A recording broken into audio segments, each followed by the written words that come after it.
আসসালামু আলাইকুম সবাইকে। আশা করি তোমরা সবাই অনেক অনেক ভালো আছো।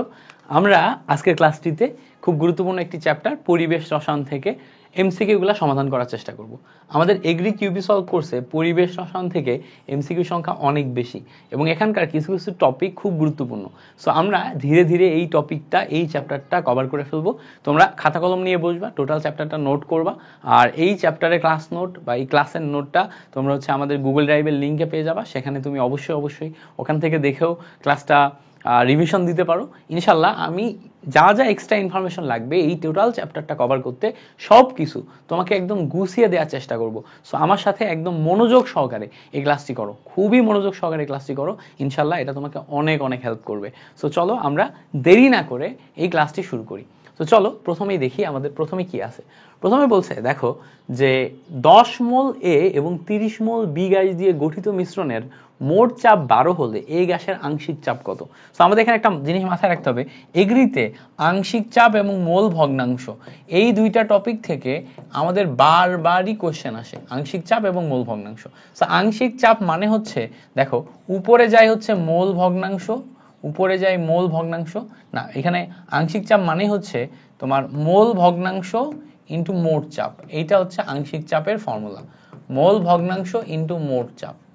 এইটা দিয়ে আমরা আংশিক চাপ বের করি। এখন মোল ভগ্নাংশ কিভাবে বের করে, মোল ভগ্নাংশ কিভাবে বের করে দেখো, আমি যদি একটু তোমাকে বেসিকটা দেখাই। একটা পাত্রের ভিতরে ধরো দুইটা বস্তু আছে, একটা হচ্ছে এ বস্তু, একটা বি বস্তু। সো এ বস্তুর মোল হচ্ছে এন এ মোল আর বি বস্তুর মোল হচ্ছে এন বি মোল। সো প্রথমে আমাদের টোটাল মোল বের করতে হয়, টোটাল মোল হচ্ছে N A plus N B. এখন যদি আমি মোল ভগ্নাংশ বের করতে যাই এ বস্তুর, তখন মোল ভগ্নাংশ এক্স এ, এক্স দিয়ে মোল ভগ্নাংশ বুঝাই, এক্স এ ইকুয়ালস টু নিচে যাই টোটাল মোল মানে N A plus N B, আর উপরে যাই যার মোল বের করতে যাচ্ছি, তাহলে এক্স এর মোল বের করতে যাচ্ছি, তাহলে এন অফ এ যাই উপরে। সেম ভাবে আমরা যদি এক্স বি তে যাই, দেখো এক্স বি তে যাই মানে বি এর মোল ভগ্নাংশ বের করতে চাই, নিচে যাই হচ্ছে আমার টোটাল মোল আর উপরে যাই আমার এন বি এর মোল। সো এইভাবে আসে N B divided by N A plus N B. So যখনই আমাদের মোল ভগ্নাংশ বের করতে বলবে এই ফর্মুলা ইউজ করতে হবে। এবার মোল ভগ্নাংশ বের করে তারপরে কিন্তু আমরা আংশিক চাপ বের করতে পারবো। সো এখন আমরা দেখো আংশিক চাপ বের করতে যাচ্ছি কার কার আংশিক চাপ বের করতে যাচ্ছি, দেখো এ গ্যাসের আংশিক চাপ বের করতে যাচ্ছি। সো এ গ্যাসের আংশিক চাপ মানে হচ্ছে P of A. So P of A equals to A গ্যাসের মোল ভগ্নাংশ ইন্টু মোট চাপ, এ গ্যাসের মোল ভগ্নাংশ ইন্টু মোট চাপ। এখন দেখো আমরা আগে মোল ভগ্নাংশ বের করে আসি। মোল ভগ্নাংশ মানে আসবে নিচে টোটাল মোল। তো দেখো তো এ এর মোল হচ্ছে 10 মোল আর বি এর মোল হচ্ছে 30 মোল, তাহলে টোটাল মোল নিচে যাবে 10 প্লাস 30, তাই না? আর উপরে যাবে তোমার এর নিজের মোল, তাহলে এর নিজের মোল কত 10, তাহলে উপরে যাবে 10। তাহলে মোল ভগ্নাংশ দেখো 10 ডিভাইডেড বাই 40 পাচ্ছি, সেখান থেকে আমরা মোল ভগ্নাংশ পাই 1/4। সেখান থেকে আমরা মোল ভগ্নাংশ 1/4 বসালাম ইনটু, এখন আমরা দেখো এ গ্যাসের আংশিক চাপ বের করতে যে মোট চাপ বসাবো, মোট চাপ কত দেয়া আছে 12 অ্যাটম। সেখানে যদি আমরা 12 অ্যাটম বসাই তাহলে এটার সাথে এটা কাটাকাটি করলে 3 এ 4 12, তাহলে এখান থেকে আমরা আংশিক চাপ পাই কিন্তু 3 অ্যাটম। তো যেহেতু এখানে আমাদের দুইটা গ্যাস অলরেডি এবং এ গ্যাসের তোমার হচ্ছে আংশিক চাপ 3 অ্যাটম পাচ্ছি, অটোমেটিক আমি অন্য গ্যাসের আংশিক চাপ পাবো কত, মোট চাপ থেকে 12 থেকে আমি 3 বাদ দিব, 12 থেকে 3 বাদ দিলে অটোমেটিক 9 পাবো আমি অন্যটার। ঠিক আছে, আমি হিসাব করে এই সিস্টেম হিসাব করেও বের করতে পারি, আবার এভাবেও করতে পারি ইচ্ছা। তো অটোমেটিক অন্যটা 9 আসবে। তাহলে এখান থেকে আমরা 3 অ্যাটম পাইলাম হচ্ছে মোল ভগ্নাংশ এবং আংশিক চাপ। তাহলে যদি এখান থেকে মোল ভগ্নাংশ বের করতে বলতো তাহলে একটা পাইতাম 1/4, ঠিক আছে, আরেকটা পাইতাম সেম ভাবে বের করলে যেটা আসবে সেটা। আর যেহেতু আমাদের আংশিক চাপ বের করতে বলছে তাহলে মোল ভগ্নাংশ কিন্তু মোট চাপ করেও 3 অ্যাটম পাইছি, দ্যাটস ইট। ওকে, পরে আসো বলছে একই তাপমাত্রায় আরএমএস বেগের সঠিক ক্রম কোনটি। আরএমএস বেগ এইটা সঠিক ক্রম আমাদের বের করতে বলছে, আরএমএস বেগের সঠিক ক্রম একই তাপমাত্রায়, মানে তাপমাত্রা আমাদের ফিক্স। এখন দেখো সি আরএমএস এইটার ফর্মুলা হচ্ছে √3RT divided by M. So খেয়াল করে দেখো এই জায়গায় যখনই আমার তাপমাত্রা একই বলছে, অলরেডি 3 আমার কনস্ট্যান্ট নাম্বার, আর আমার কনস্ট্যান্ট মানে ধ্রুবক। টেম্পারেচার যখন একই তাপমাত্রায় এটাও কিন্তু আমার কনস্ট্যান্ট হয়ে যাচ্ছে। সেটা কনস্ট্যান্ট হয়ে গেলে C is proportional to 1/√m। খেয়াল করো C is proportional to 1/√m, তার মানে কোন একটি গ্যাসের সিআরএমএস হচ্ছে আণবিক ভরের বর্গমূলের ব্যস্তানুপাতিক। আণবিক ভরের বর্গমূলের ব্যস্তানুপাতিক, অর্থাৎ আণবিক ভর যদি বাড়ে তাহলে সিআরএমএস কমবে, তাই না? সিআরএমএস কমবে, তাহলে আণবিক ভর যদি বাড়ে সিআরএমএস কমবে। তাহলে দেখো আমার আণবিক ভর যেটার কম সেটা সিআরএমএস বেশি, মানে আণবিক ভর যার কম সিআরএমএস বেশি। তো আমরা এখানে একটু জাস্ট মিলাবো। দেখো আণবিক ভরের ক্ষেত্রে হাইড্রোজেনে আণবিক ভর 2, নাইট্রোজেনের ক্ষেত্রে নাইট্রোজেন 7, 14, 28 এবং কার্বন ডাইঅক্সাইডের ক্ষেত্রে কার্বন ডাইঅক্সাইড হচ্ছে 44। তাহলে আণবিক ভর সবচেয়ে কম কার? হাইড্রোজেনের, তার মানে হাইড্রোজেনের কিন্তু সিআরএমএস বেশি। তারপরে একটু বেশি, তার মানে এর থেকে একটু কম হচ্ছে নাইট্রোজেন, তার চেয়ে আরো কম হচ্ছে কার্বন ডাইঅক্সাইড। তাহলে এই ক্রমটাই কিন্তু ঠিক আছে, সবচেয়ে বেশি সিআরএমএস হাইড্রোজেন, তারপর নাইট্রোজেন, তারপর কার্বন ডাইঅক্সাইড। সো পরেরগুলা তুমি যদি দেখো এখানে আসে হচ্ছে 44 হলে এইটা আসে হচ্ছে 28, এটা আসে কত? এটা আসে 2। তাহলে দেখো এইটার কি সবচেয়ে বেশি? উত্তর হচ্ছে না, এটা সবচেয়ে বেশি না, এটার আণবিক ভর বেশি, সিআরএমএস কম। মাথায় রাখবা আণবিক ভর বেশি, আমার চাইছে সিআরএমএস এর ক্রম, সিআরএমএস কোনটার বেশি সেটা দেখাইতে হবে। তাহলে কিন্তু এটা সিআরএমএস বেশি না। তাহলে এটা আমরা আশা করি একদম ক্লিয়ারলি বুঝতে পারছি। ঠিকভাবে আমরা বাকিগুলাও দেখবা যে একটাও মিলবে না, শুধুমাত্র প্রথমটাই আমাদের মিলছে। তার মানে কোন একটি গ্যাসের সিআরএমএস এটা আমরা বের করতে পারি কিভাবে? আণবিক ভরের এই ট্রিকটা দিয়ে। এবং এটা very very important, very very important একটা এমসিকিউ, যে নিচের কোনটি সিআরএমএস এর সঠিক ক্রম, এটা খুবই ইম্পর্টেন্ট একটা এমসিকিউ, মাথায় রাখবো। এবার বলতে থাকো কোন গ্যাস জোড়ার ব্যাপন হার সমান। এখানে আমাদের মাথায় রাখতে হবে আণবিক ভর সমান হলে ব্যাপন হার সমান হয়, মাথায় রাখবো আণবিক ভর সমান সমান, ঠিক আছে? আণবিক ভর সমান সমান ইকুয়ালস টু ব্যাপন হার সমান, ব্যাপন হার সমান। সো যেই দুইটা গ্যাসের আণবিক ভর সমান হবে তাদের ব্যাপন হার সমান হবে, কারণ ব্যাপন হারের ক্ষেত্রে ফর্মুলা কি ছিল?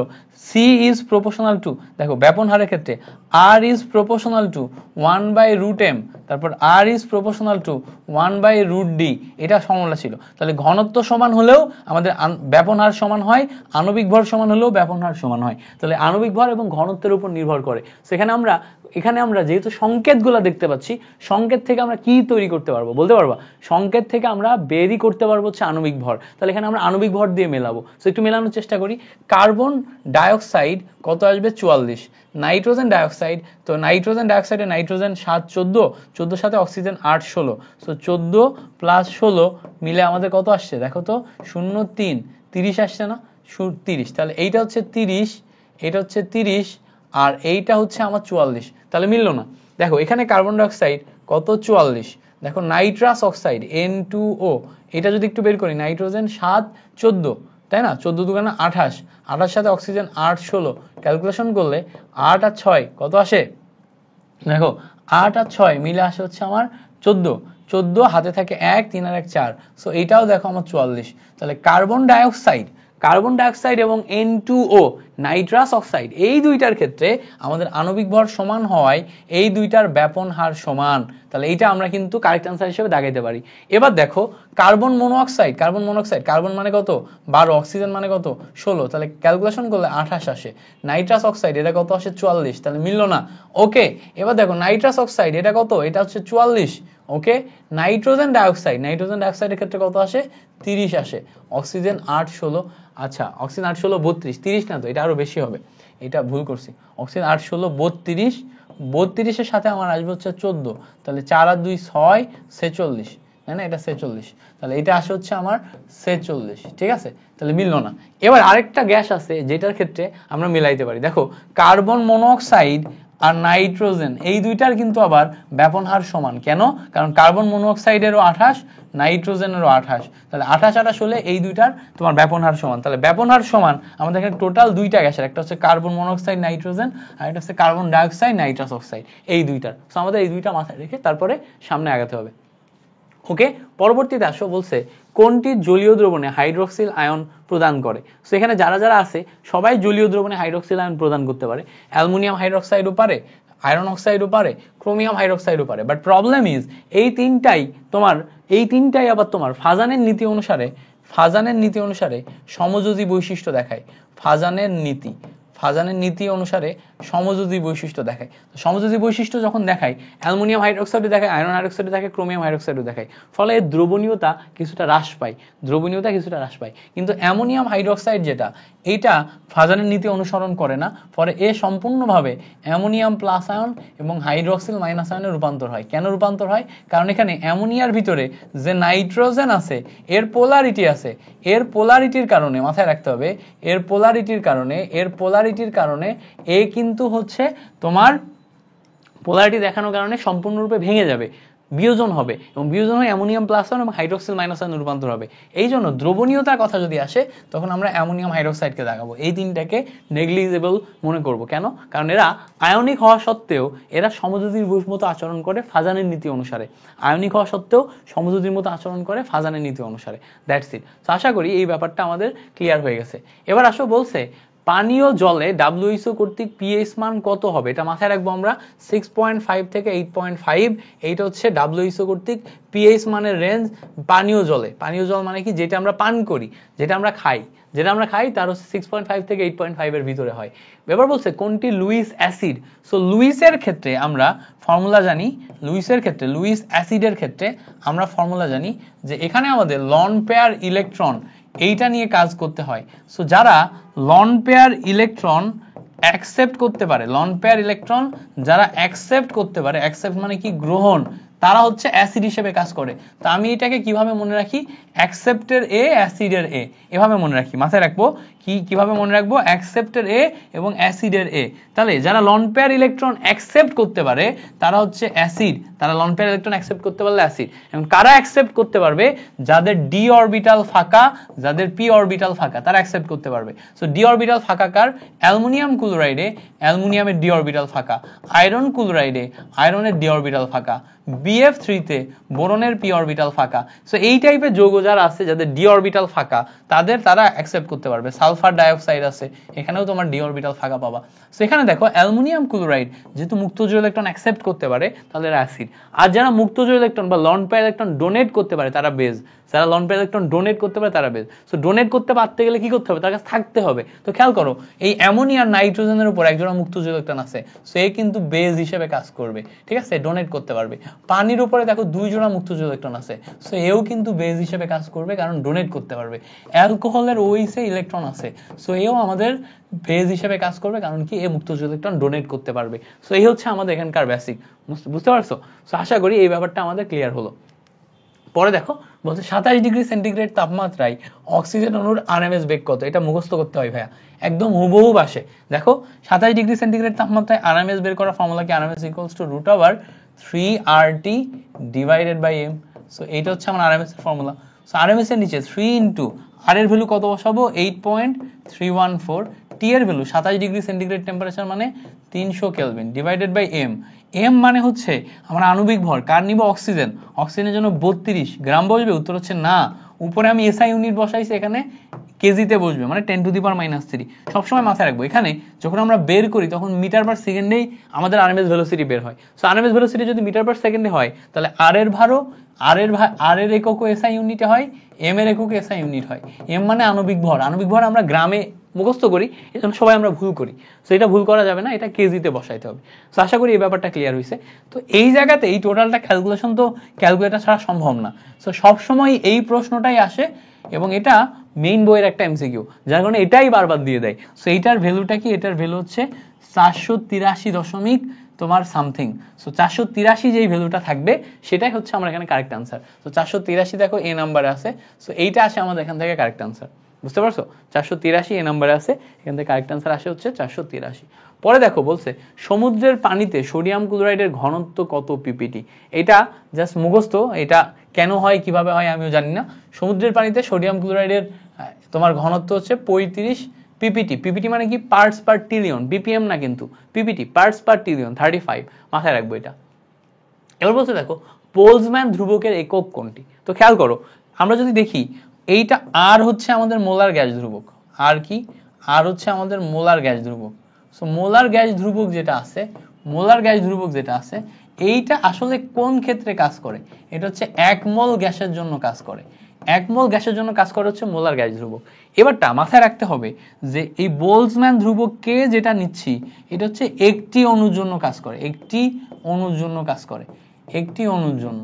তো খেয়াল করো আমরা যদি দেখি যে 1 মোল গ্যাসের জন্য, 1 মোল গ্যাসের জন্য আমরা 1 মোল গ্যাসের জন্য পাচ্ছি হচ্ছে মোলার গ্যাস ধ্রুবক R। এখন 1 মোল গ্যাসে অণু সংখ্যা হচ্ছে অ্যাভোগাড্রো নাম্বার, অ্যাভোগাড্রো নাম্বার। তো এই অ্যাভোগাড্রো নাম্বার থেকে আমি যদি একটি অণুর জন্য কাজ করাই তাহলে মোলার গ্যাস ধ্রুবক ডিভাইডেড বাই অ্যাভোগাড্রো নাম্বার। তো খেয়াল করো এইটা আসলে 1 মোল না, এইটা আসলে 1 মোল, তাহলে এই নিচে আমাদের 1 মোল প্রকাশ করতেছে আর উপরে আর মানে হচ্ছে জুল পার মোল, পার মোল পার কেলভিন। সো মোল মোল কেটে যাচ্ছে, হ্যাঁ মোল মোল আমাদের কেটে যায়, কেটে যে এখানে আমাদের একক থাকে হচ্ছে জুল পার কেলভিন। কি থাকে? একক থাকে হচ্ছে আমাদের জুল পার কেলভিন। সো এই জায়গা থেকে আমরা হচ্ছে জুল পার কেলভিন যেটা আছে এটা পাই হচ্ছে correct answer, joule per kelvin. একটি মাত্র অণুর জন্য আমরা এখানে জুল পার কেলভিন পাই। সো খেয়াল রাখবা যে আমাদের বোলজম্যান ধ্রুবক, খেয়াল করো আর এর মান হচ্ছে 1 মোলের জন্য, এটা মাথায় রাখতে হবে। আর কে এর মান এটা হচ্ছে আর ডিভাইডেড বাই এন এ, এটা সমান এটা হচ্ছে একটি অণুর জন্য, একটি অণু বা পরমাণুর জন্য। সো একটি অণু বা পরমাণুর জন্য হইলে এটা তখন আর মোলটা আসে না, মোলটা আসে না, তোমার এখানে আসে হচ্ছে শুধু কেলভিন, জুল পার কেলভিন এইটা। সো এটা মাথায় রেখে আমাদের আগাইতে হবে। সো এখানে আমরা সি নাম্বারকে কারেক্ট অ্যান্সার হিসেবে দাগাতে পারবো। আশা করি এই ব্যাপারটাও ক্লিয়ার হয়েছে। পরে দেখো বলছে কোনটির প্রোটন আসক্তি সবচেয়ে বেশি। সো প্রোটন আসক্তি মানে কি? প্লাস চার্জ আসক্তি। প্রোটন মানে কি? Plus charge. সো কোনটা প্লাস চার্জ সবচেয়ে বেশি গ্রহণ করতে পারে? কোনটির প্রোটন আসক্তি সবচেয়ে বেশি? প্রোটন মানে প্লাস চার্জ। সো কোনটার প্লাস চার্জ সবচেয়ে বেশি হয়? কোনটার প্লাস চার্জ সবচেয়ে বেশি হয়? সো আমরা এখানে দেখব, এখানে খেয়াল করো এখানে ইলেকট্রন আছে, এক জোড়া ইলেকট্রন আছে, তাহলে এটার প্লাস চার্জ কি বেশি হবে? উত্তর হচ্ছে না। আমরা একটু আরেকটু দেখি, এখানে H2S আছে, H2S এ এখানে আমাদের সালফারের মুক্ত জোড়া ইলেকট্রন আছে, বাট বেশি হবে? উত্তর হচ্ছে না। অ্যামোনিয়া যদি দেখি, অ্যামোনিয়াতেও আমাদের মুক্ত জোড়া ইলেকট্রন আছে, সো এও প্লাস চার্জ গ্রহণ করতে পারে। ফসফরাসেও আমাদের মুক্ত জোড়া ইলেকট্রন আছে, প্লাস চার্জ গ্রহণ করতে পারে।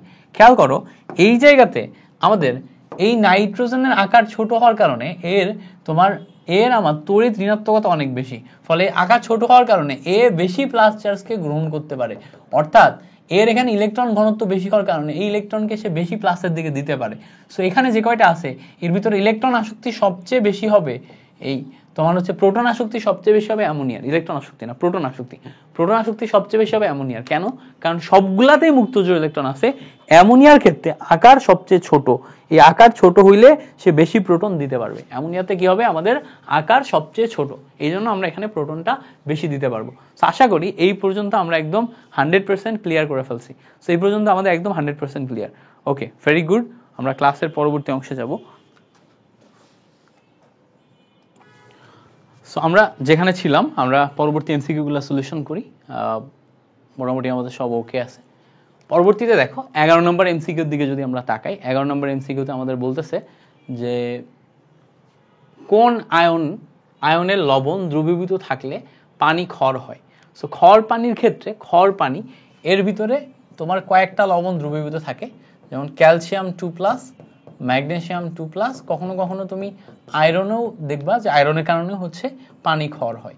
সো এইগুলা যদি তোমার অপশনে থাকে এগুলা দাগাতে হবে।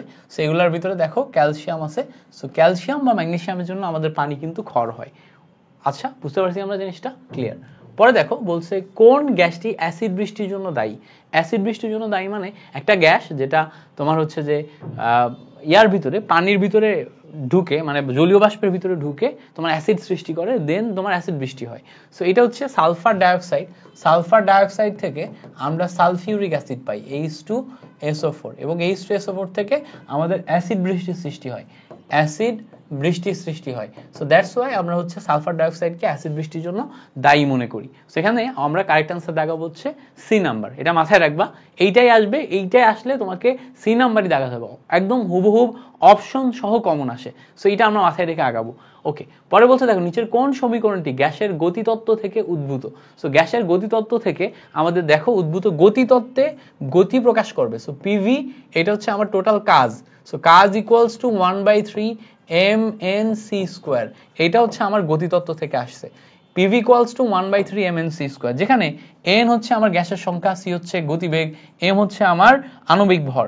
So PV equals to 1/3 mnc², D number আসে হচ্ছে আমার এখানে কারেক্ট আনসার। তো গ্যাসের গতিতত্ত্ব বললে ওই ইকুয়েশনটা, যখনই গ্যাসের গতিতত্ত্ব এই কথাটা আসবে তখনই এই ইকুয়েশনটা আসবে। সো এটা লিখে লিখে মনে রাখতে হবে, হুবহু এটাই চলে আসতে পারে। সো এটা যেন আমরা আসলেই পারি। পরে দেখো বলছে প্রমাণ তাপমাত্রা ও চাপে হাইড্রোজেন গ্যাস ধারণকারী একটি বেলুনের আয়তন কত। সো আমাদের এখানে হাইড্রোজেন গ্যাস ধারণকারী একটা বেলুন আছে, বেলুনের আয়তন আছে, এটা প্রমাণ তাপমাত্রা চাপে মানে কি এসটিপিতে। এবার বলছে দেখ উক্ত বেলুনটি কতটি হাইড্রোজেন গ্যাসের অণু আছে। সো এই বেলুনে কতটি হাইড্রোজেন গ্যাসের অণু আছে সেটা বের করতে হবে। তো খেয়াল করো কতটি হাইড্রোজেন গ্যাসের অণু আছে সেটা যদি বের করতে চাই, আমরা জানি এসটিপিতে আয়তন হচ্ছে VL ডিভাইডেড বাই 22.4 লিটার। তো ওখানে সেন্টিমিটার কিউব মানে কি, এখানে সেন্টিমিটার কিউব মানে কি, এখানে সেন্টিমিটার কিউব মানে হচ্ছে ml। সো এখানে যদি আমরা একটু দেখি 3.22 ইনটু 10⁻⁶, এটা আসছে হচ্ছে ml, তাই না? এটা হচ্ছে কি ml। সো এই ml থেকে আমরা লিটারে কনভার্ট করব না, উত্তর হচ্ছে আমরা লিটারে কনভার্ট করব না।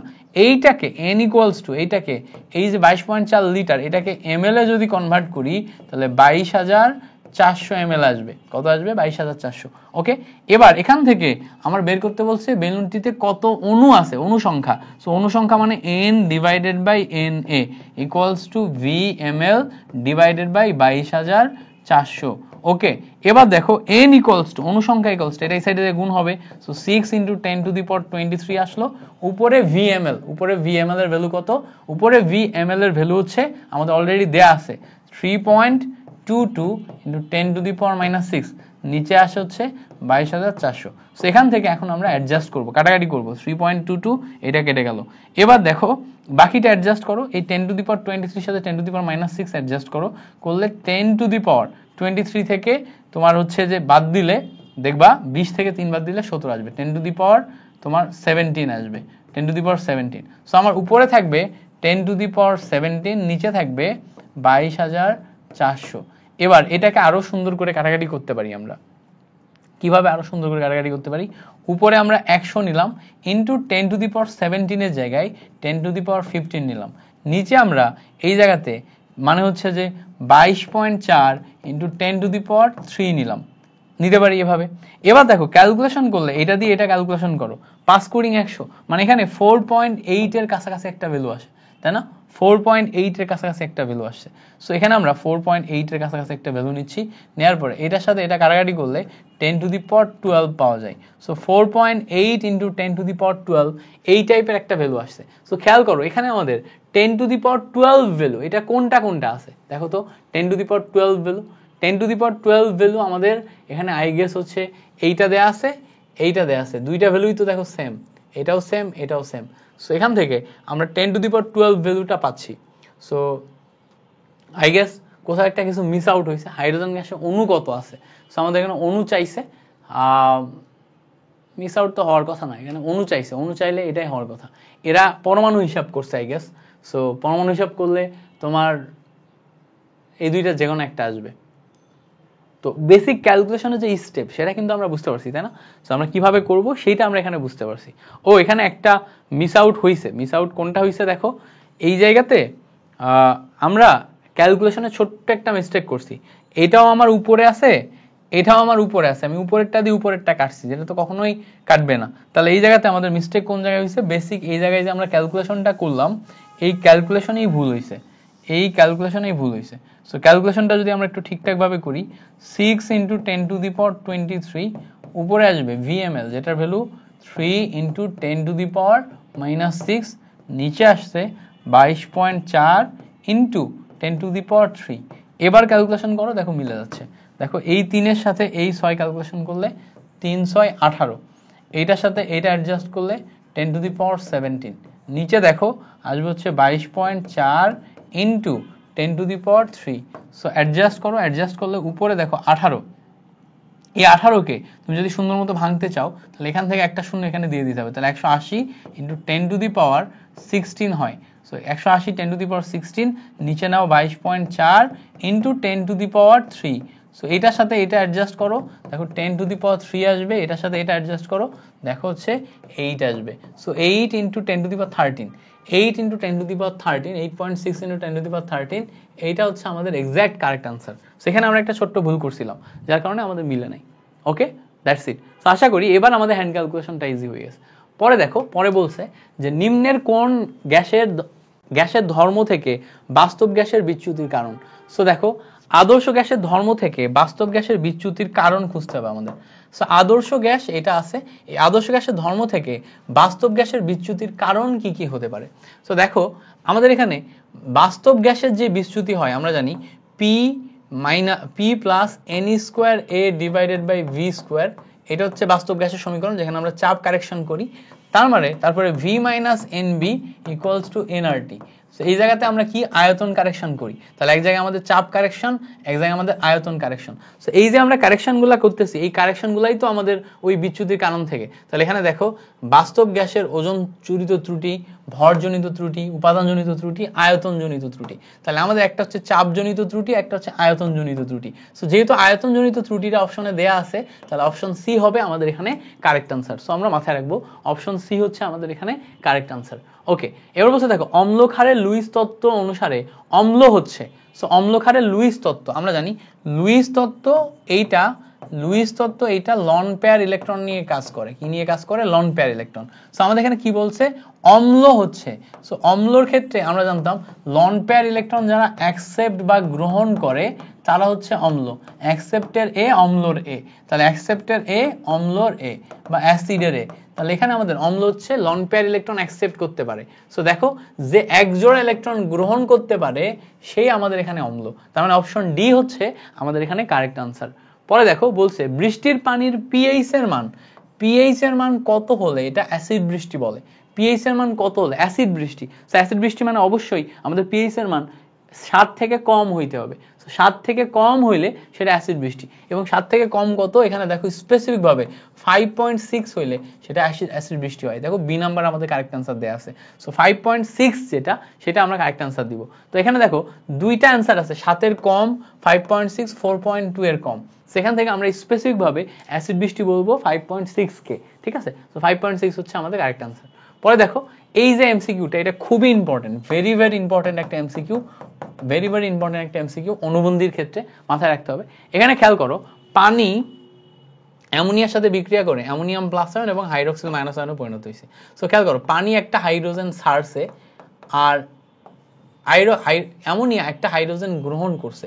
সো যে ছাড়ছে সে হচ্ছে অ্যাসিড হিসেবে কাজ করে, যে গ্রহণ করছে সে ক্ষার হিসেবে কাজ করে। এটা আমরা জানি, যে ছাড়ে সে অ্যাসিড, যে গ্রহণ করে সে ক্ষার। সেখানে আমাদের বলছে পানির ভূমিকা কি। তাহলে পানি যেহেতু একটা হাইড্রোজেন প্লাস আয়ন ছাড়ছে, তাহলে সে অ্যাসিড হিসেবে কাজ করছে। তাহলে এইটা হচ্ছে আমাদের অ্যাসিড। এই টাইপের এমসিকিউ খুব আসে। সো এটা আমাদের মাথায় রাখতে হবে। এখানে আমাদের পানি একটা হাইড্রোজেন ছাড়ে, এই জন্য পানি হচ্ছে আমাদের এখানে অ্যাসিড হিসেবে কাজ করে। সো আশা করি এই ব্যাপারটা আমরা ক্লিয়ারলি বুঝতে পারছি। এবার আসো, পরে বলছে যে এই জায়গায় দেখো, আমাদের এত অ্যাটম চাপে, এত ডিগ্রি সেন্টিগ্রেড তাপমাত্রায় এত গ্রাম নাইট্রোজেন গ্যাসের আয়তন কত হবে। এত গ্রাম নাইট্রোজেন গ্যাসের আয়তন।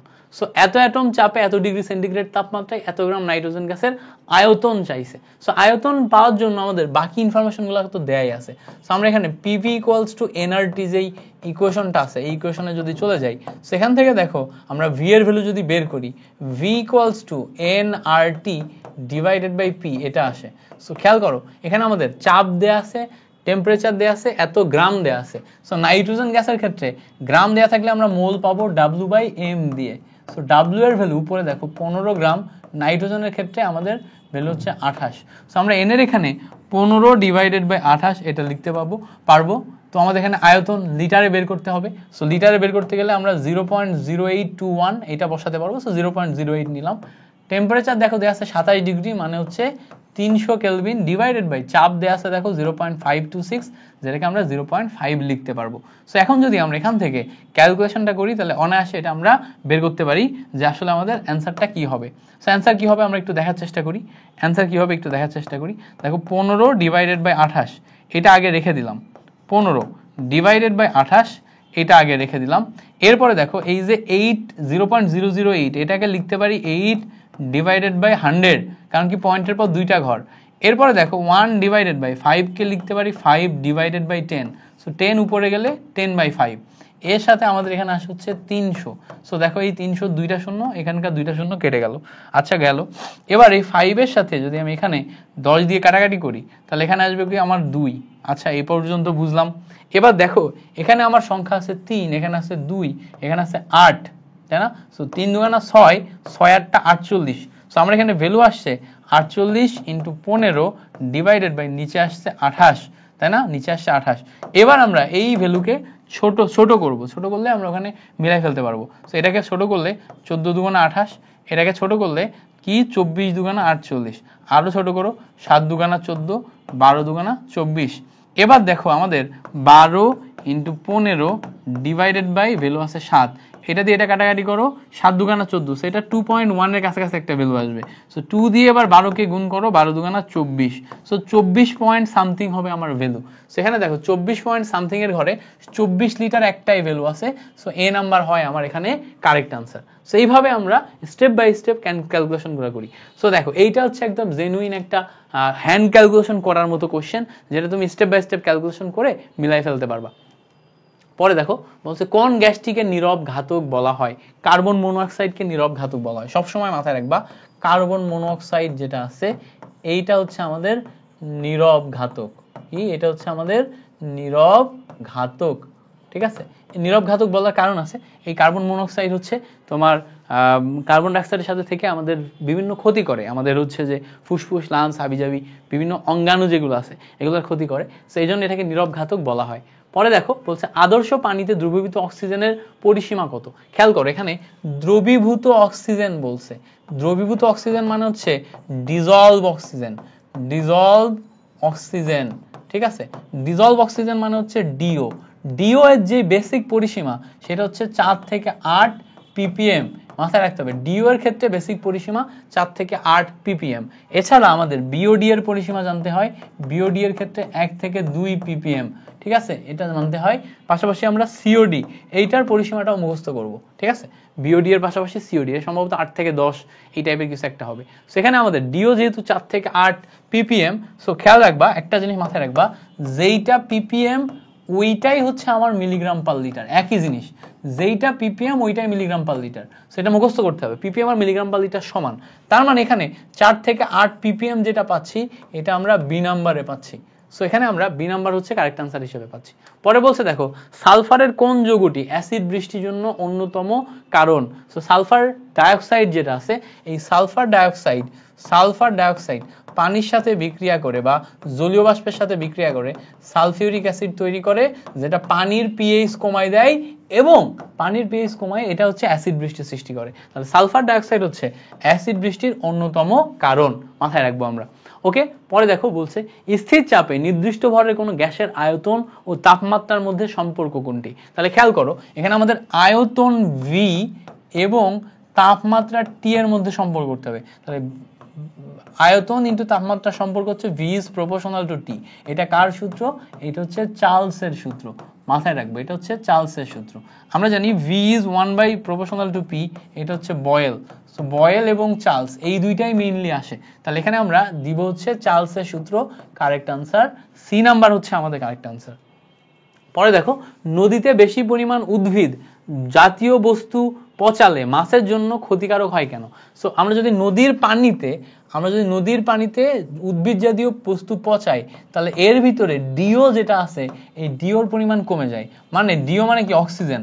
অক্সিজেনের পরিমাণ কমে যায় গাজন প্রক্রিয়ায় অক্সিজেনগুলো সব খেয়ে ফেলে, ফলে অক্সিজেনের পরিমাণ কমে যায়। কেন কি? কারণ অক্সিজেন নিজেই তো পচাইতে পারে। সো ভিতরে যদি পচায় তাহলে অক্সিজেন নিজে পচাবে, জারণ করবে, কারণ অক্সিজেন শেষ হয়ে যাবে।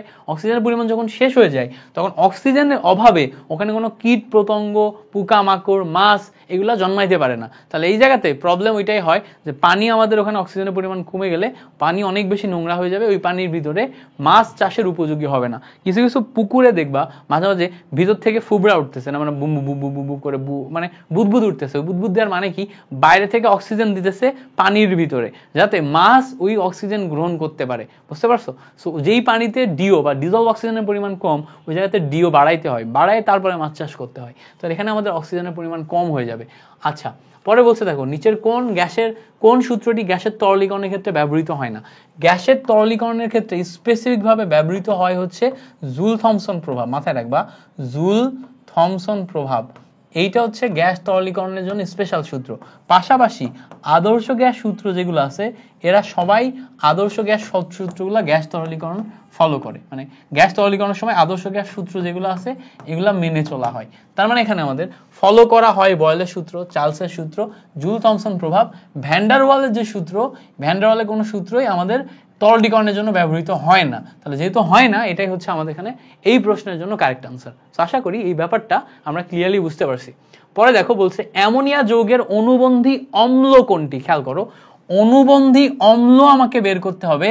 তার মানে এখানে যেটা দেয়া আছে সে ক্ষার হিসেবে কাজ করছে, এইটা ক্ষার, এইটা ক্ষার, এটা হচ্ছে অনুবন্ধী অম্ল। আচ্ছা, আজান দিচ্ছে, সো আজানের পরে আমরা ক্লাসটি আবার কন্টিনিউ করব।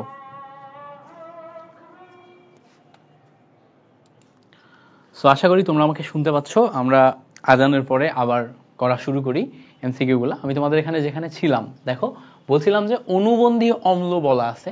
সো এটা অনুবন্ধী অম্ল বলা মানে অনুবন্ধী অম্ল বের করতে বলা মানে এটা ক্ষার হিসেবে কাজ করবে। সো অ্যামোনিয়া যখন ক্ষার হিসেবে কাজ করবে, অ্যামোনিয়া ক্ষার, ক্ষারের কাজ কি? ক্ষারের কাজ হচ্ছে হাইড্রোজেন প্লাস আয়ন গ্রহণ করা। হাইড্রোজেন প্লাস আয়ন গ্রহণ করলে সে অ্যামোনিয়াম প্লাস আয়নে পরিণত হয়। সো যখন যখন ক্ষার, তখন এর অনুবন্ধী অম্ল হচ্ছে এইটা। তাহলে অনুবন্ধী অম্ল বের করতে বললে অ্যামোনিয়াম প্লাস আয়ন, এইটাকে বলা হচ্ছে রিভার্স টেকনিক। তুমি যখনই অনুবন্ধী অম্ল ক্ষার বের করতে যাইবা, তখন এরকম প্রশ্ন পড়ে রিভার্স মেথডে তোমাকে আগাতে হবে। রিভার্স মেথড বা এই টেকনিকটা শিখলে কোনোদিনও তোমার অম্ল ক্ষার রিলেটেড এমসিকিউ ভুল হবে না। তুমি যে কোনোটা এইভাবে ট্রাই করো, তুমি দেখবা মিলছে। আমি বহুতবার এই টেকনিক শেখাইছি, সব ব্যাচে, টপ 100-এ শেখাইছি, বিভিন্ন ব্যাচে যেখানে যেখানে আমি পড়াইছি রিভার্স মেথড শেখাইছি। সো এই এমসিকিউ গুলো মাল্টিপল প্র্যাকটিস করবা, দেখবা কখনো ভুল হবে না, বুঝতে পারছো? সো পরেরটা আসো, পরেরটা বলছে দেখো নিচের কোনটি তীব্র অম্লধর্মী অক্সাইড? সো এখানে যে কয়টা অক্সাইড আছে এর ভিতরে সবচেয়ে তীব্র অম্লধর্মী অক্সাইড কোনটা? দেখো এইটা হচ্ছে ক্ষারীয় অক্সাইড, এখান থেকে সোডিয়াম হাইড্রোক্সাইড তৈরি হয়, ক্ষার তৈরি হয়। আচ্ছা, এইটা দেখো, এটাও ক্ষারীয় অক্সাইড, এখান থেকে অ্যালুমিনিয়াম হাইড্রোক্সাইড তৈরি হয়, ঠিক আছে? এরপরে দেখো এই জায়গাতে ম্যাগনেসিয়াম অক্সাইড, এটাও ক্ষারীয় অক্সাইড। সো এর ভিতরে একমাত্র তোমার অম্লধর্মী অক্সাইড হচ্ছে সালফার ট্রাইঅক্সাইড, কারণ এখান থেকে H2SO4 সালফিউরিক অ্যাসিড তৈরি হয়। তাহলে এটা আসবে হচ্ছে আমাদের কারেক্ট আনসার। আশা করি এই ব্যাপারটা আমরা ক্লিয়ারলি বুঝছি। পরে বলছে দেখো 300 কেলভিন তাপমাত্রায় এত অ্যাটম চাপে, 300 কেলভিন তাপমাত্রায় এত অ্যাটম চাপে একটি গ্যাসের আয়তন যদি এত হয়, প্রমাণ তাপমাত্রা চাপে গ্যাসটির আয়তন কত হবে? প্রমাণ তাপমাত্রা চাপে গ্যাসটির আয়তন চাইছে, মানে এসটিপি তে আয়তন চাইছে। সেখানে আমাদের 300 কেলভিন তাপমাত্রা এত অ্যাটম চাপে আয়তন অলরেডি এত দেয়া আছে, প্রমাণ তাপমাত্রা চাপে আয়তন চাইছে, বুঝবা জিনিসটা? সো আমরা জানি প্রমাণ তাপমাত্রা ও চাপে আয়তন বের করার ক্ষেত্রে এখানে আমাদের 300 কেলভিন টেম্পারেচার, মানে T1 = 300 কেলভিন, এটা অলরেডি দেয়া আছে। প্রেসার দেখো P1 = 98.6 অলরেডি দেয়া আছে, এটা হচ্ছে কিলো প্যাসকেলে দেয়া, ওকে? এবার দেখো আয়তন V1 = কত দেয়া? 4.18 × 10⁻⁴ মিটার কিউব দেয়া। যেটা দেয়া আছে ওটাই থাক, আমাদের চেঞ্জ করা লাগবে না। এবার আমরা কি করব? আমরা এখানে প্রমাণ তাপমাত্রা ও চাপ বলছে, প্রমাণ তাপমাত্রা এইটা T1 মানে 0 ডিগ্রি সেন্টিগ্রেড টেম্পারেচার, মানে 273 কেলভিন, এটা হচ্ছে প্রমাণ তাপমাত্রা। এবার T1 এর পাশাপাশি আমাদের এখানে প্রেসার নেওয়া লাগবে P1, P2, এখানে T2, P2 দেখো এটা কিলো প্যাসকেলে আছে, সো এখানেও আমাদের কিলো প্যাসকেলে নিতে হবে। তোমার হচ্ছে 1 অ্যাটমসফিয়ারিক চাপ বা 101,325 কিলো প্যাসকেল, এটা হচ্ছে আমার প্রমাণ চাপ। তাহলে এখান থেকে আমরা আয়তন পাবো, এই যে মিটার কিউবে বসাইলে মিটার কিউবেই পাবো। তো আমরা ফর্মুলা কি বসাবো? ফর্মুলা বসাবো P1 V1 by T1 equals to, formula বসাবো P2 V2 বাই T2। এই যে ফর্মুলা বসালাম, এই ফর্মুলা ব্যবহার করে আমরা ম্যাথ সলভ করতে পারবো। কিভাবে ম্যাথ সলভ করব এই ফর্মুলা ব্যবহার করে P1 এর ভ্যালু দেখো আমাদের উপরে অলরেডি দেয়া আছে 98.6 ইনটু V1 এর value 4.18 divided by T1 300 kelvin equal to এই সাইডে দেখো আমাদের P2 101.3 তারপরে V2 এর ভ্যালু আমরা অলরেডি বের করব আর নিচে T1 এখানে আসবে কত 273 সেখান থেকে আমাদের আলটিমেটলি ক্যালকুলেশন করে V2 এর ভ্যালু বের করা লাগবে ঠিক আছে আর গুণ করে ক্যালকুলেশন করে V2 এর ভ্যালু বের করা লাগবে সো ক্যালকুলেশন করার সময় আমাদের মানে বড় ছোট মান যেগুলো আছে সেগুলো বাদ দিয়ে সিম্পলিফাইড করে এক্সাক্ট ক্যালকুলেশন না করে অ্যাপ্রক্সিমেট ক্যালকুলেশন করে বের করতে হবে সো এখান থেকে অ্যাপ্রক্সিমেট ক্যালকুলেশন করে তোমরা বের করার ট্রাই করবা বাট আই গেস এটা মিলবে না কারণ হচ্ছে যে আগের কোশ্চেন অনেক আগের কোশ্চেন ভ্যালুগুলা ওইভাবে দেয়া এই ভ্যালুগুলা এই জায়গায় দেখো 300 কেলভিনের পাশাপাশি বাকি যেই ভ্যালুগুলো আছে না এই ভ্যালুগুলো এমন ভাবে সাজানো থাকে যাতে একটার সাথে আরেকটা কেটে যায় সো একটার সাথে আরেকটা যদি কাটে বা কেটে যায় তখন কিন্তু আমরা ইজিলি জিনিসটা হচ্ছে মিলাইতে পারি বাট এখানে মিলবে না কারণ ভ্যালুটা আগে দেয়া ক্যালকুলেটর সহ ম্যাথটা যাতে করতে পারো সেই সিস্টেমেই দেয়া পরে দেখো বয়েলের সূত্র কোনটি আমরা জানি বয়েলের সূত্র হচ্ছে v is inversely proportional to p বা v is proportional to 1 by p তো এখান থেকে আমরা p1 v1 equals to p2 v2 pi that is the Boyle's law so p1 v1 equals to p2 v2 এটা দেখো আমাদের option A তে দেয়া আছে সো Boyle's law হচ্ছে এটা পরে দেখো বলছে H3PO4 H3PO4 এইটার ক্ষেত্রে ক্ষারত্ব কত অম্লের ক্ষারত্ব কত সো H3PO এর ক্ষেত্রে অম্লের ক্ষারত্ব হবে এখানে ঠিক যতগুলো হাইড্রোজেন সে ছাড়তে পারবে সেটাই সো কতগুলো হাইড্রোজেন ছাড়তে পারে আমরা যদি দেখার চেষ্টা করি ফসফরাসের এখানে H3PO4 এর ক্ষেত্রে প্রথমে দেখো এখানে আমাদের অক্সিজেন আছে কয়টা চারটা সো একটা অক্সিজেনের সাথে ডাবল বন্ড আরেকটা অক্সিজেনের সাথে ডাবল বন্ড যদি দেয় তাহলে তো হইতেছে না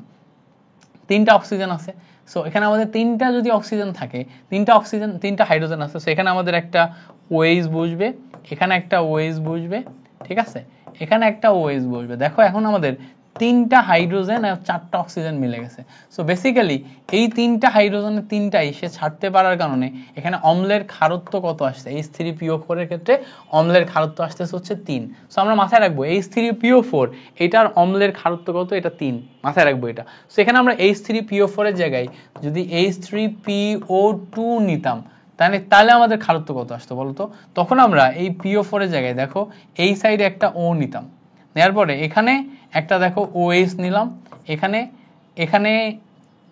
একটা OH নিলাম বাকি দেখো এখানে একটা হাইড্রোজেন এখানে একটা হাইড্রোজেন গেল এভাবে কিন্তু আমরা হাতটা মিলাইলাম সো এই যে হাতটা মিলাইলাম এই হাত মিলানোতে দুইটা হাইড্রোজেন গেছে আর এখানে দেখো একটা OH গেছে তাই না এইটার ক্ষেত্রে কিন্তু তখন আমাদের ক্ষারত্ব যেই ব্যাপারটা সেটা আসতে হচ্ছে 1 কত আসতো 1 সো এইভাবে আমরা এটা হিসাব করতে পারি সো H3PO2 এর ক্ষেত্রে আলাদা আসবে H3PO4 এটাই আমাদের ম্যাক্সিমাম ক্ষেত্রে প্রশ্নে আসে এবং মাথায় রাখবা এটার ক্ষেত্রে অ্যানসার আসবে কত 3 সো এটা মাথায় রাখলে হইতেছে পরে দেখো বলছে লুইস অ্যাসিড কোনটি আমি আগেই বলছি লুইস অ্যাসিডের ক্ষেত্রে ট্রিক হচ্ছে লন পেয়ার ইলেকট্রন অ্যাকসেপ্ট করতে পারলে সে হচ্ছে অ্যাসিড এবং অ্যাকসেপ্ট করতে তার ডি অরবিটাল লাগবে পি অরবিটাল ফাঁকা লাগবে সো ডি অরবিটাল ফাঁকা দেখো অ্যালুমিনিয়াম ক্লোরাইডে এবং আয়রন ক্লোরাইডে পাশাপাশি BF3 তেও ফাঁকা থাকে তাহলে এই দুইটা হবে আমাদের এখানে কারেক্ট আনসার তাহলে লুইস অ্যাসিড কারা এটা কিন্তু খুবই common MCQ very very important খুব কমন এমসিকিউ মাথায় রাখতে হবে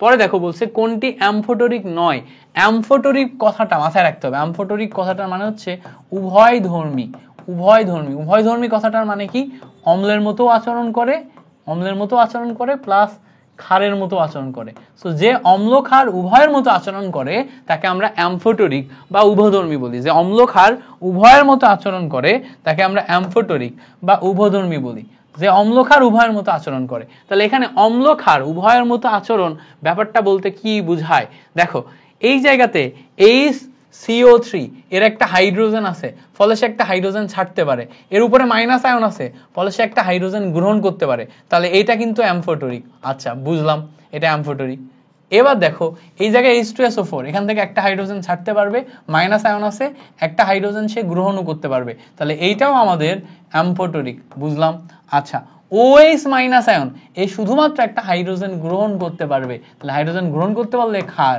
এ অ্যামফোটেরিক নয় পানি একটা অ্যামফোটেরিক পদার্থ এ হাইড্রোজেন প্লাস আয়ন ছাড়তেও পারে আবার হাইড্রোজেন প্লাস আয়ন গ্রহণ করে হাইড্রোনিয়াম প্লাস আয়নে রূপান্তর হইতে পারে। তাহলে দেখো A number amphoteric, B number amphoteric, C number amphoteric, বা ডি নাম্বার যে অপশনটা আছে এ অ্যাম্ফোটেরিক নয়।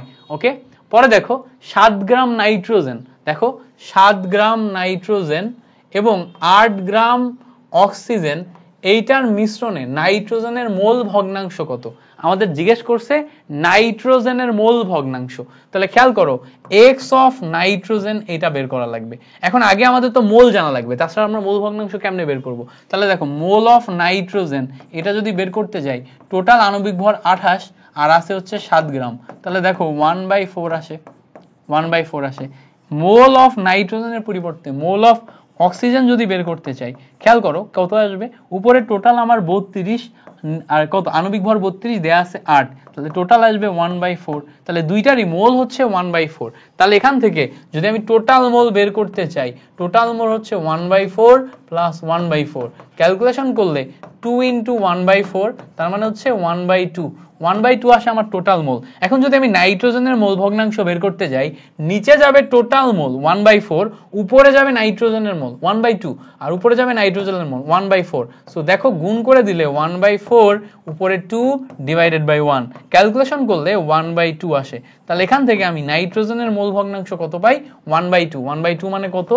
0.5, সেখান থেকে আমরা দাগাইতে পারি 0.5। আশা করি এই ব্যাপারটা আমাদের ক্লিয়ার হয়ে গেছে। সেখান থেকে আমরা দাগাইলাম 0.5। মোল ভগ্নাংশ খুবই চমৎকার একটা বেসিক। আমি আগেও বলছি যে আংশিক চাপ এবং মোল ভগ্নাংশ কমন দুইটা টপিক, এমসিকিউ মাস্ট আসে। এই চ্যাপ্টার থেকে শর্ট এমসিকিউ সবচেয়ে বেশি আসে। পরিবেশ রসায়ন শর্ট এমসিকিউ এর রাজা, পরিবেশ রসায়ন শর্ট এমসিকিউ এর রাজা, এই চ্যাপ্টার থেকে সবচেয়ে বেশি শর্ট এমসিকিউ আসে। পরে দেখো একটি অজানা গ্যাসের ব্যাপন হার, একটি অজানা গ্যাসের ব্যাপন হার মিথেনের ব্যাপন হারের অর্ধেক। তাহলে দেখো অজানা গ্যাসের ব্যাপন হারকে আমি Rx বললাম, আর মিথেনের ব্যাপন হারকে আমি RCH3 বললাম। তাহলে অজানা গ্যাসের ব্যাপন হার মিথেনের অর্ধেক, মানে মিথেনের অর্ধেক মানে হচ্ছে মিথেনকে অর্ধেক করার পর সেটা অজানা গ্যাসের ব্যাপন হারের সমান হবে। মিথেনকে অর্ধেক করার পর সেটা অজানা গ্যাসের ব্যাপন হারের সমান হবে। তার মানে এখান থেকে দেখো আমরা যদি দেখি RCH3 ডিভাইডেড বাই Rx, এটা যদি গুণ করি RCH3 ডিভাইডেড বাই Rx, এটা গুণ করলে এই সাইডে যে এটা 2 আসে, কত আসে? 2 আসে। যেহেতু অর্ধেক বলছে তাহলে আমরা এখান থেকে এই দুইটার রেশিও পাবো হচ্ছে 2 গুণ 2। এবার বলছে দেখো অজানা গ্যাসটির আণবিক ভর বের করো। এবার দেখো আমরা জানি যে Rx ডিভাইডেড বাই RCH3, এইটার ক্ষেত্রে আমরা এখানে নিতে পারি root over m of CH3 divided by m of x। এটা এখন যদি আমরা এটাকে উল্টায় দিই তাহলে RCH3 divided by Rx equals to আমাদের বের করতে হবে অজানা গ্যাসের আণবিক ভর। তাহলে উপরে যাবে mx, নিচে যাবে m অফ CH3। সো দেখো এই যে রেশিও, এটা কত বলো তো? এটা অলরেডি আমি 2 বের করে রাখছি। আচ্ছা এবার উপরে দেখো mx, এটা নিয়ে নিলাম, নিচে m অফ CH3, CH3 মানে কি? মিথেন। কত আসে দেখো? নাইট্রোজেন 7, 14, হাইড্রোজেন 3, টোটাল মিলে ক্যালকুলেশন করলে 17 আসবে। সেখানে আমরা বসাই দিলাম 17। এবার দেখো এই সাইডে যে রুট করলে 4 এর স্কোয়ার, উপরে দেখো mx, নিচে দেখো 17, তাহলে ক্যালকুলেশন করলে m ইকুয়ালস টু 17 ইন্টু 2 এর স্কোয়ার মানে 4, 17 ইন্টু কত আসবে?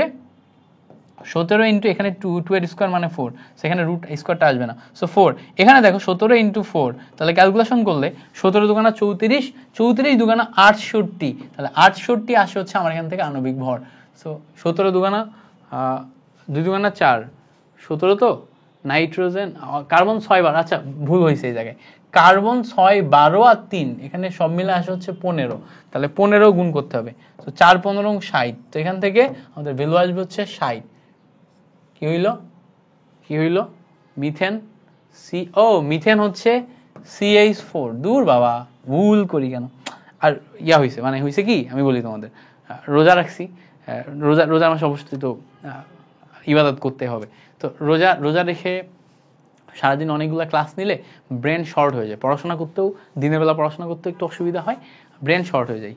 তো এখন ধরো হচ্ছে আসরের পর করছি, একদম রোজা ধরে যাওয়া অবস্থা, তো সারাদিনই বিভিন্ন টাইপের কাজ করছি, ক্লাস নিছি।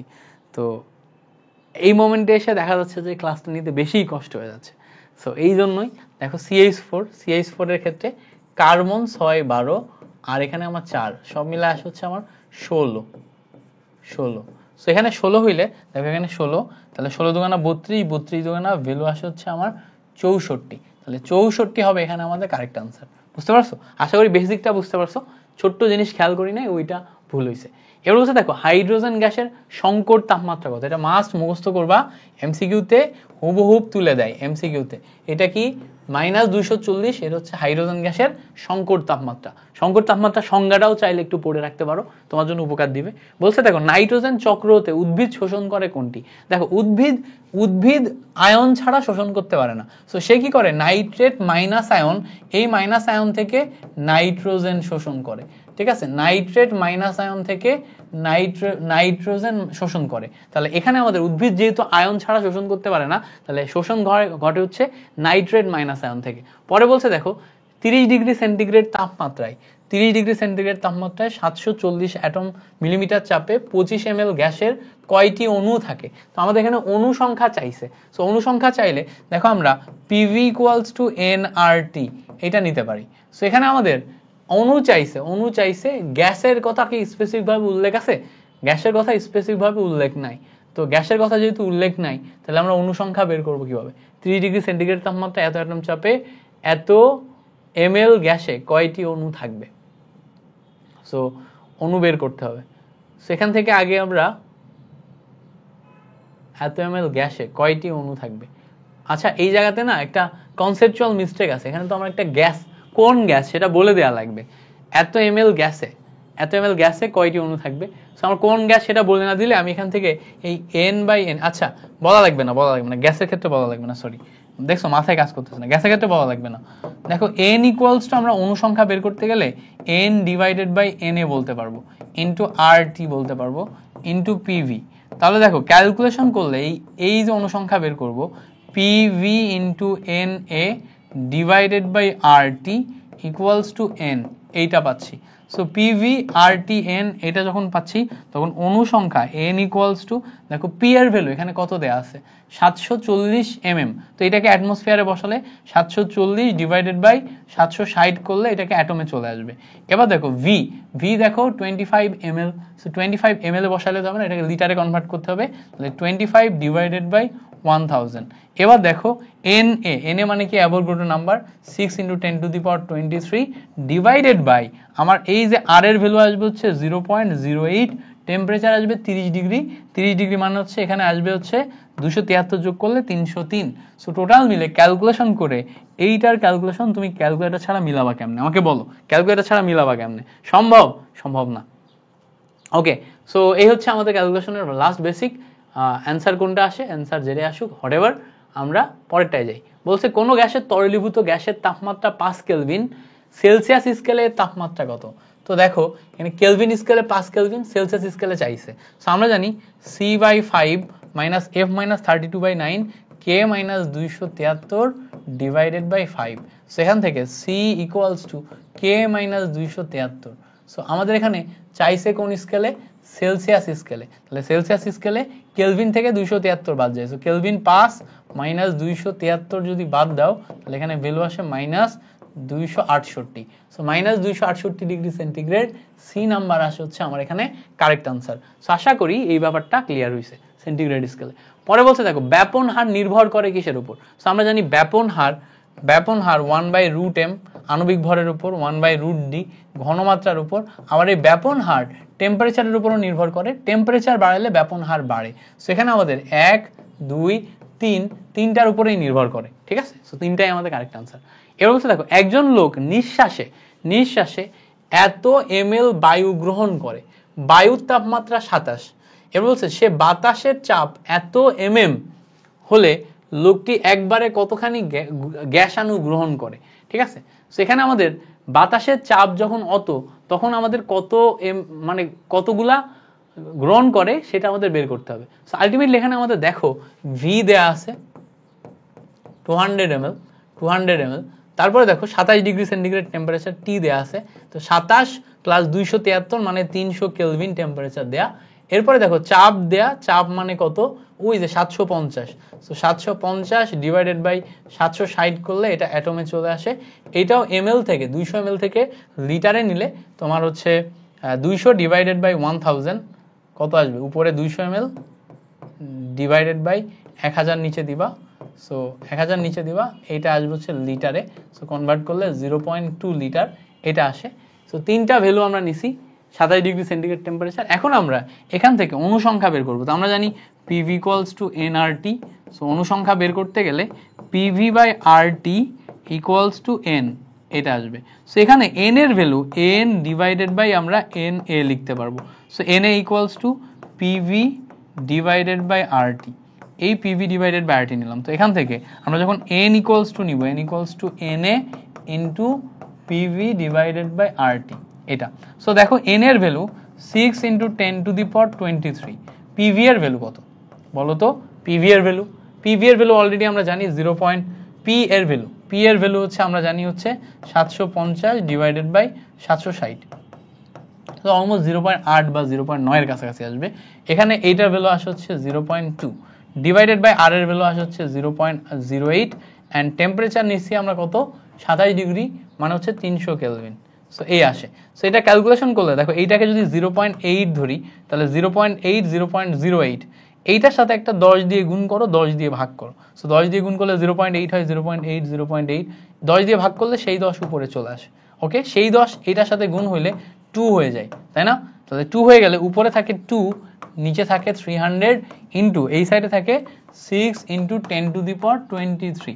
কাটাকাটি করো, এই যে 3 এর সাথে এটা কাটাকাটি করলে 3 দুগুণা 6, এই দুইটা শূন্য এখানে যে কাটাকাটি করলে 10⁻21।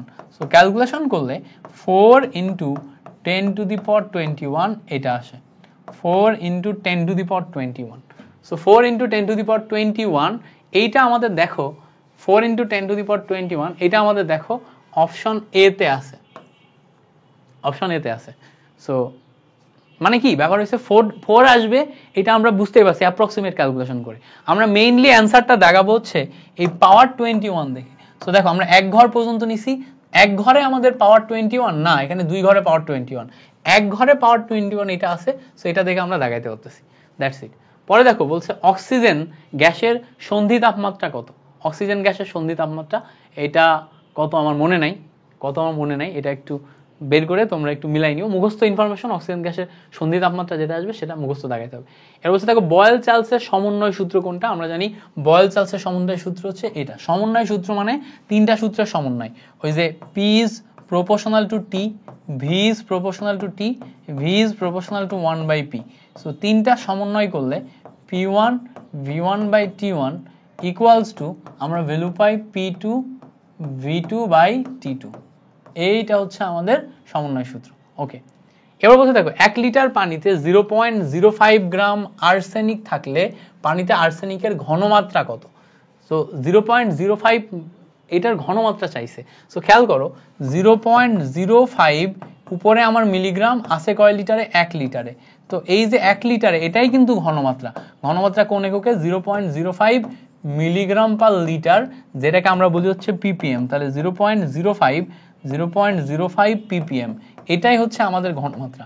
সো এটাকে আমরা 0.05 ppm বলতে পারবো, যেটা আমাদের মিলিগ্রাম পার লিটার আছে ওটাই ppm। আমি আগেও বলছি এই ক্লাসে, যেটা মিলিগ্রাম পার লিটার ওটাই ppm। So milligram per litre বলা মানে ওটাই হচ্ছে আমাদের ppm ফর্মুলা আসবে। পরে বলছে দেখো 72 গ্রাম পানির অনুসংখ্যা কত। সো আমার পানির অনুসংখ্যা চাইছে 72 গ্রামের ক্ষেত্রে, তাই না? পানির অনুসংখ্যা চাইছে। সো অনুসংখ্যা চাইছে, তাহলে n ইকুয়ালস টু আমাদের প্রথম কথা হচ্ছে w ডিভাইডেড বাই m এ যাইতে হবে, কারণ কি 72 গ্রাম দেয়া আছে।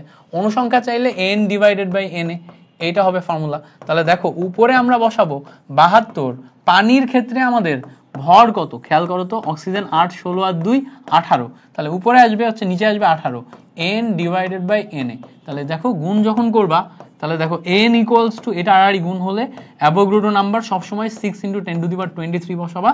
এবার দেখো এই জায়গাতে ক্যালকুলেশন করলে 18 দুগুণা 36, তাহলে দেখো 3 18 72 আসে, 3 3 8 24, 4 18 72 আসে, 4 8 32, 4 1 4 আর 3 7, 4 18 72, সেখানে 4 আসে। তাহলে এখান থেকে গুণ করলে 4, দেখো আড়াআড়ি গুণ করলে 4 ছক 24 ইন্টু 10⁻23। এখন দেখবো আমরা 2 ঘর পর্যন্ত আছে না 1 ঘর পর্যন্ত আছে।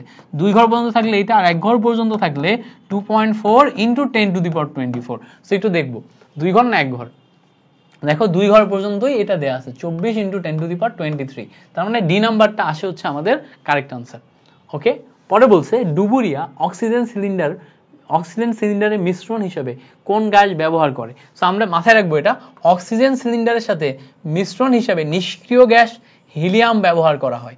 অক্সিজেন সিলিন্ডারে আমরা যখন নিই তখন নিষ্ক্রিয় গ্যাস হিলিয়াম ব্যবহার করা হয় অক্সিজেন সিলিন্ডারে ডুবুরিতে। ওকে, এটা মাথায় রাখবো। পরে বলছে দেখো 27 ডিগ্রি সেন্টিগ্রেড তাপমাত্রা এবং 760 অ্যাটম চাপে এত ml কোনো গ্যাসের ভর এত হলে গ্যাসটির আণবিক ভর কত। সো আণবিক ভর বের করার ফর্মুলা কি, আমরা জানি PV = nRT, এটা মাথায় রাখলাম।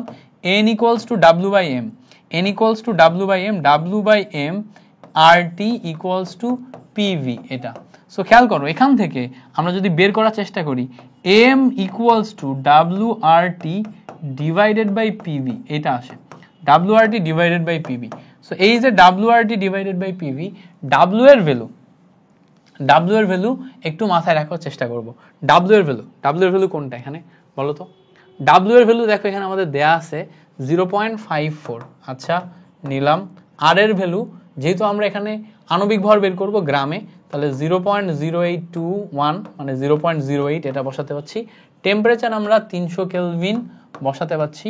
ওকে, ডিভাইডেড বাই P এর ভ্যালু দেখো 760 মিলিমিটার, এটা আমরা 1 অ্যাটমসফিয়ার প্রেসার বসাইতে পাচ্ছি। V এর ভ্যালু লিটারে আমরা বসাবো, লিটারে বসাইলে আমরা এখানে কত বসাইতে পারবো 300 ml মানে 0.3 লিটার, এটা আসতেছে।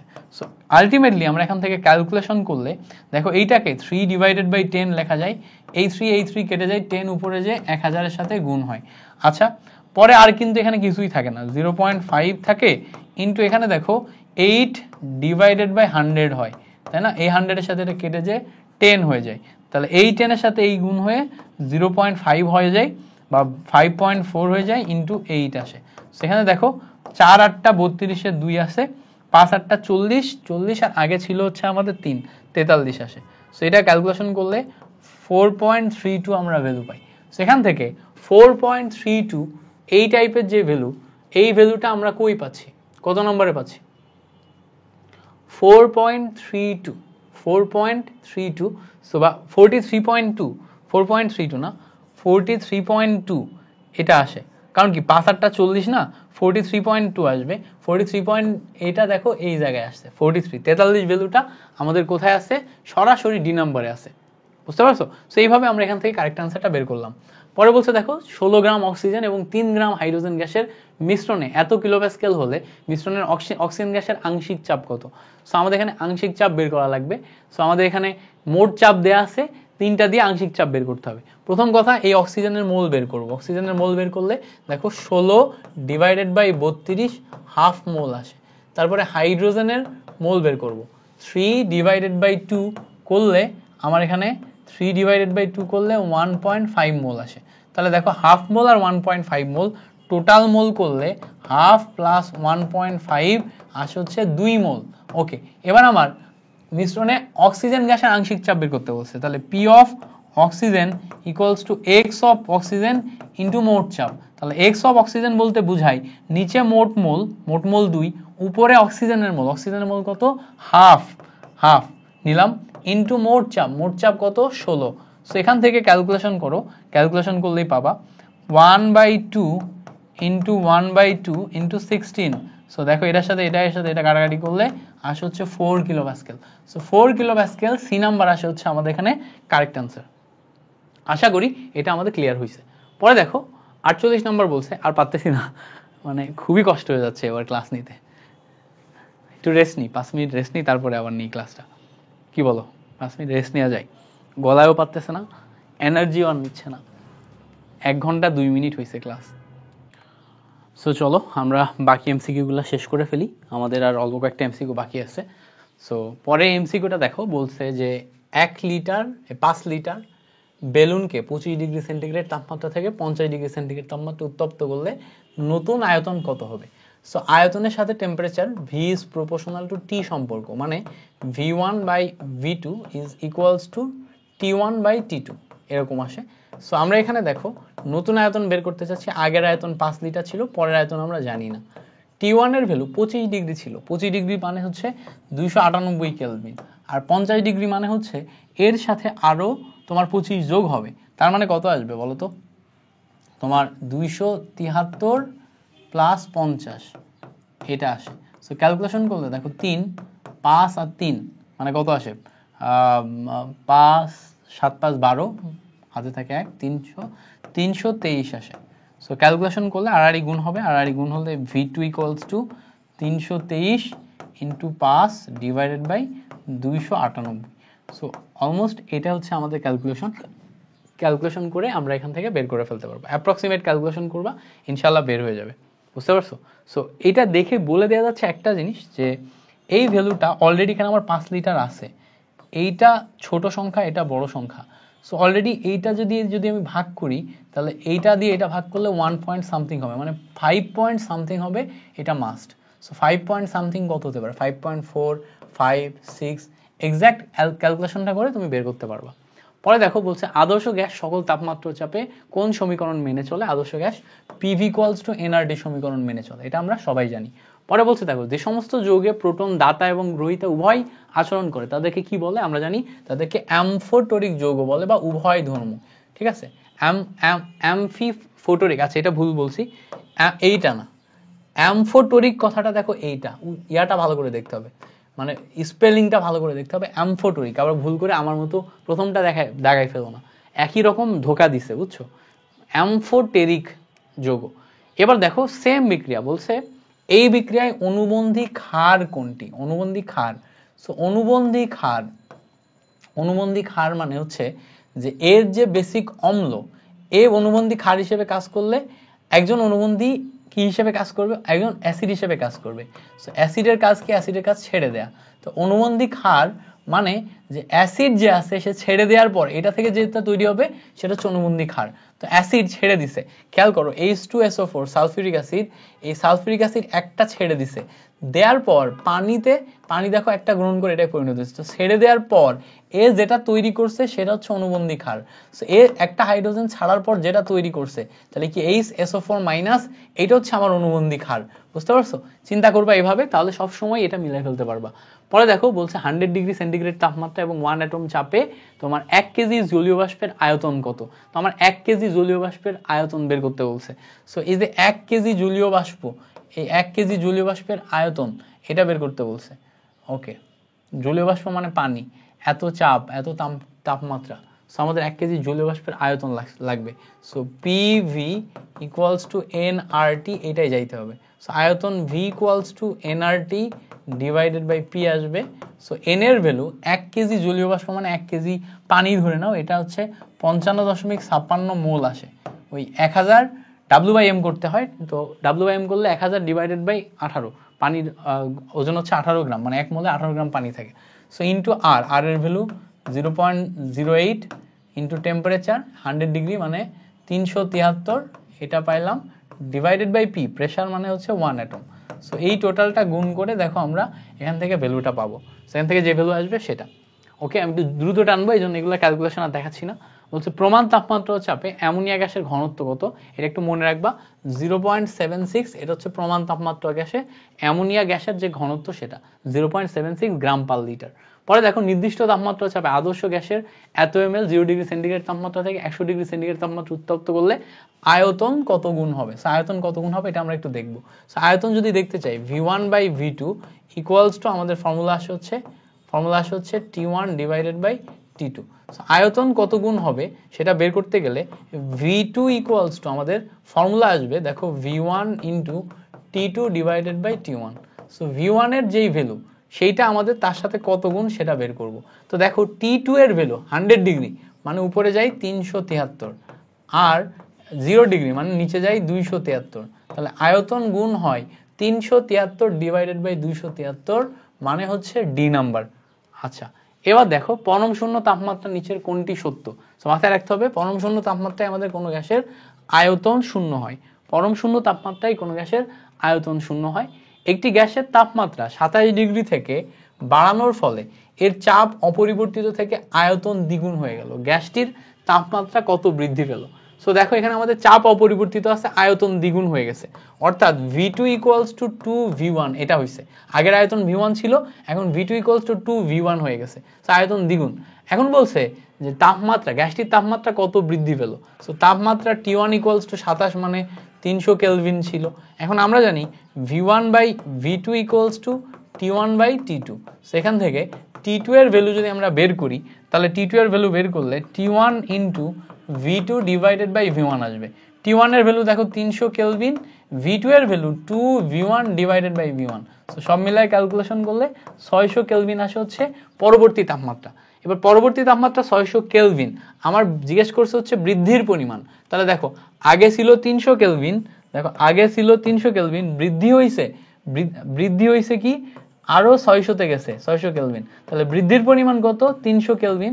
সো আমরা জানি বৃদ্ধির পরিমাণ কেলভিনেও যা সেন্টিগ্রেডেও তা। সো 300 বাড়া মানে এটা আমার সেন্টিগ্রেডেও 300 বাড়ছে, বুঝতে পারছো?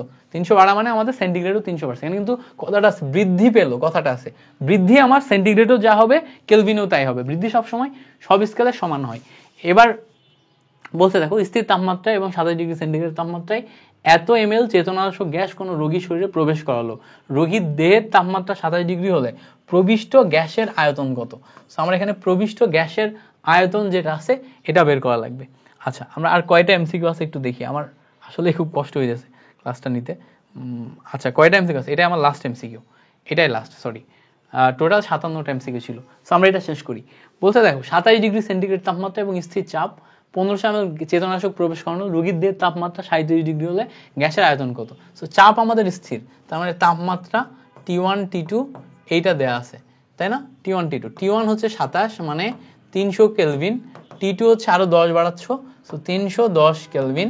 ওকে, এবার আয়তন দেখো V1 এটা কত? 1500 লিটার, 1500 ml। এবার বলছে দেখো রোগীর দেহের তাপমাত্রা এত করা হলে প্রবিষ্ট গ্যাসের আয়তন কত হবে সেটা জিজ্ঞেস করছে। সো প্রবিষ্ট গ্যাসের আয়তন V2 বের করার লাগবে।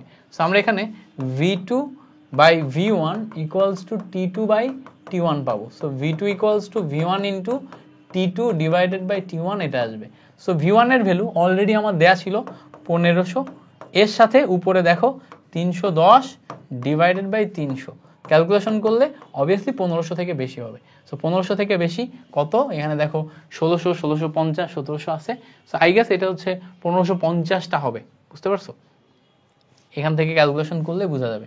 এটার সাথে এটা কাটাকাটি করলে 5 আসে। এবার এটা দিয়ে এটা ক্যালকুলেশন করো, 0 5 1 5 3 5 15, 1550 আসে। Exact calculation 1550। That's it. So এইটাই পর্যন্ত আমাদের ছিল টোটাল ক্লাসটা। আমরা এরই মাধ্যমে আজকের ক্লাসটি শেষ করছি, the end. Thank you so much for watching this class. তোমাদের সাথে পরবর্তী ক্লাসে দেখা হবে। ভালো থাকো, সুস্থ থাকো, ভাইয়ের জন্য দোয়া রেখো। আল্লাহ হাফেজ, আসসালামু আলাইকুম।